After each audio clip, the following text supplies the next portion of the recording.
For decades, the world watched him moonwalk across stages, break records, and redefine music history. But behind the spotlight was a deeply private story, one that was never told, until now. At 23, Bigi Jackson, the most mysterious of the Jackson children, is finally speaking out. And what he's revealing isn't a tribute, it's not a defense. It's a painful, personal truth that challenges the legend and exposes the father behind the fame. From childhood isolation to emotional distance, legal battles, and a legacy wrapped in silence, this is the story that fans never expected and that the world can't ignore. Stay with us, because what Bigi Jackson just said may change how you see the King of Pop forever. Born on February 21, 2002, Bigi entered the world under a shroud of secrecy. He was born via surrogate, and to this day, the identity of his biological mother is unknown. His father nicknamed him Blanket, explaining that it symbolized love and protection to cover someone in care.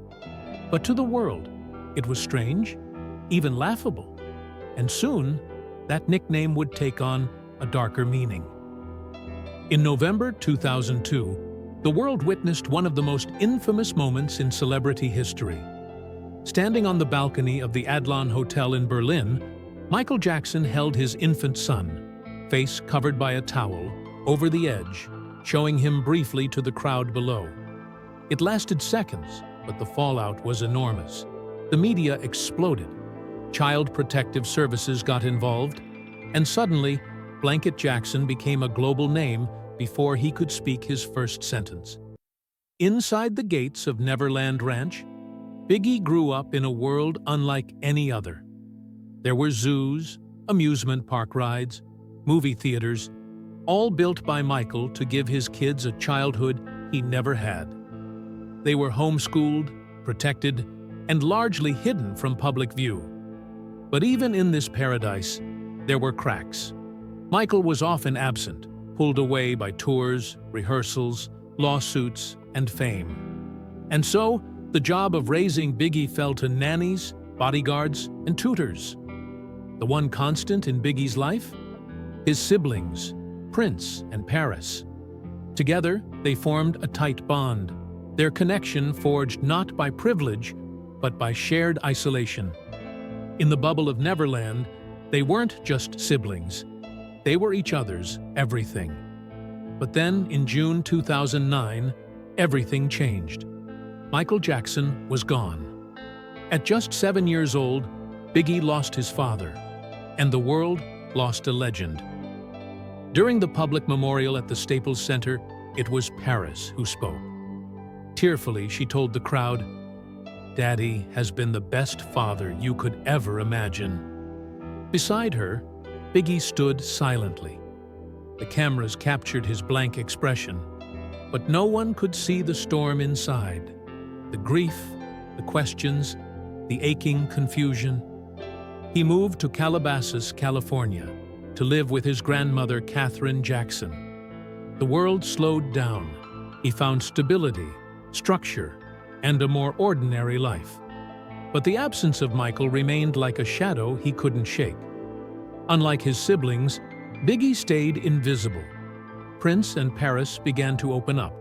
Prince focused on business and philanthropy. Paris pursued modeling and music. But Bigi? He stayed quiet. And that silence lasted for years. Then, in 2015, at age 13, he made a small but powerful decision. He changed his name. From Blanket to Bigi. No fanfare, no interviews. But it meant everything. That name, once a symbol of love, had become a burden. Associated with scandal, mocked by tabloids, it reminded him of a version of himself shaped by others. Changing it was his first step toward self-definition. A declaration that he wasn't a meme, a mystery, or a mistake. He was Bigi Jackson, and his life was his own. As he grew, Bigi distanced himself from the spotlight. He asked to attend school under an alias. He skipped red carpets. He dove into books, film theory, and personal reflection. Quietly, privately, he was rebuilding his world. Film became his passion.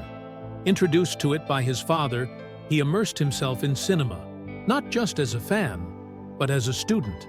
He studied directors, scripts, visuals. He once told a family friend, "He wasn't just a performer, he was a storyteller. That's what I want to be." Even as Michael's presence loomed large in documentaries and tributes, Biggie was looking beyond the legend. He watched behind-the-scenes footage. He studied old interviews. Through film, he began to reconnect with his father, not the global icon, but the man behind the mask. But just as he was finding his voice privately, public conflict pulled him back in. In March 2024, a legal war erupted inside the Jackson family. At the center of it, a $600 million deal with Sony, involving the sale of a major portion of Michael's music catalog. Katherine Jackson opposed it, fearing it compromised her son's artistic control. At first, Biggie agreed. He joined the legal fight. But then, something changed. After a judge approved the deal, Biggie withdrew his support. He no longer believed the battle could be won. And more importantly, he didn't want estate money funding a fight he no longer supported. The media called it a feud, grandson against grandmother. But those close to the family knew it wasn't about rebellion. It was about principle. The catalog wasn't just music to Biggie, it was memory, emotion, the last real connection to his father. Still, the headlines swirled. And then, Bigi Jackson broke his silence. In a rare 2025 interview, he faced the question head-on. "Were you really close to your father?" He paused. "I've heard that before," he said. "I stayed quiet, out of respect. But I can't stay silent anymore." He spoke softly, honestly. He wasn't perfect. There were times he just wasn't there. And when you're a kid, that hurts. He paused again. "But he created magic for us. He told stories. He made us feel safe. I believe he loved us. I really do." His voice didn't shake. He didn't cry. He just told the truth. And in that moment, the world saw not Blanket, the mystery child, but Bigi, a man finally telling his own story. As for his siblings, they've followed different paths. Prince Jackson, the eldest, has taken on a leadership role. He co-founded the Heal Los Angeles Foundation, echoing his father's humanitarian legacy. He stayed away from music, but found purpose in service. Paris Jackson, the most artistically expressive of the siblings, has endured a storm of personal struggles. From depression and PTSD to addiction and public breakdowns, her journey has been anything but easy. Yet through it all, she's transformed pain into purpose. Today, she stands as a musician and model, using her art to say what words often can't, channeling her experiences into hauntingly honest music, and striking visuals that reflect both resilience and raw emotion. Like Paris, all three siblings, Prince, Paris, and Bigi, carry scars from growing up under the weight of their father's fame. But now, as adults, they're beginning to reclaim their narratives. They are no longer just the children of the king of pop. They are individuals, each defining their place in the world. At 23, Bigi Jackson is stepping forward with a quiet intensity. His passion lies not in music or dance, but in film, particularly documentaries that humanize global issues, like climate change. For Bigi, storytelling isn't about spotlight or legacy, it's about impact. He remains close to his siblings, their bond forged in the fires of fame, tragedy, and love. Private family dinners, words of encouragement, a silent vow to protect one another. Bigi isn't trying to become his father. He's not chasing celebrity or approval. He's building something slower, deeper, more intentional. Because the most lasting legacy isn't found in headlines or record sales. It's in truth.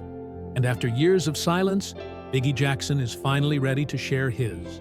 What do you think about Bigi's journey? Is this the beginning of a new legacy? One built on healing, honesty, and purpose? Let us know in the comments. And don't forget to like, subscribe, and hit the bell for more powerful stories. Thanks for watching.